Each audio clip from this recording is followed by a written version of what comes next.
I guess we'll deal with the relegation. So, West Ham, 2 points behind Spurs at the start of the day.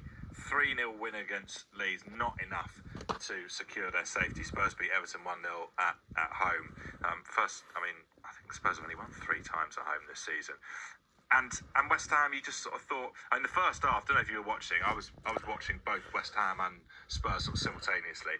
West Ham looked really nervy. But then second half, they came out and they did what they had to do. But by that point, they already knew that it probably wasn't going to be enough, and it was you just sort of thought this half of football, you just need to replicate that a lot more often through the rest of the season. Yeah, it's fine doing what you need to do on the last game of the season. I mean, it's doing what you need to do in November, December, January, and I think even the most optimistic of West Ham supporters would have probably known that the writing was on the wall. I know there was a lot of talk about David Moyes' Everton, going and doing them a favour because David Moyes, has a lot of affection for West Ham.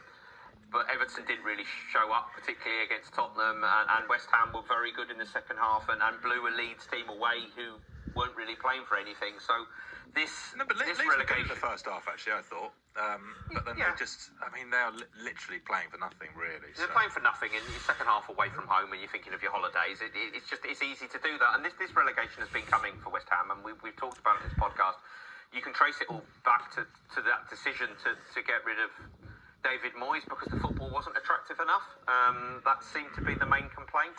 Yeah. They wasted so much money. If you remember the Declan Rice money, I mean, they got a huge fee for an academy graduate, pure profit, and blew it. Absolutely wasted it. That's a disaster of recruitment.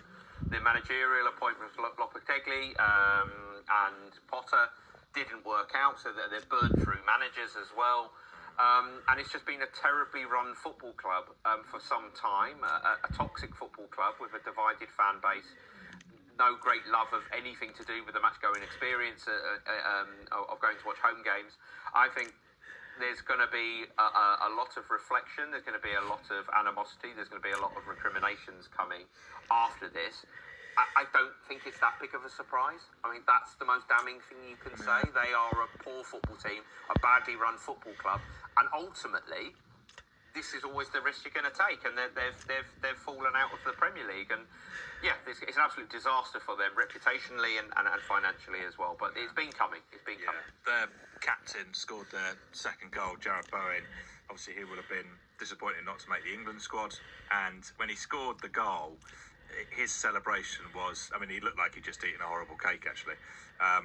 He just sort of, that kind of like, just cursory like fist pump, but he kind of knew it was probably going to be for nothing. Anyway, he's been speaking to Mark Scott. Jared, commiserations. Is it any consolation that you at least did what you had to do? I mean, not really, because we never wanted to be in this situation, of course, coming into the game.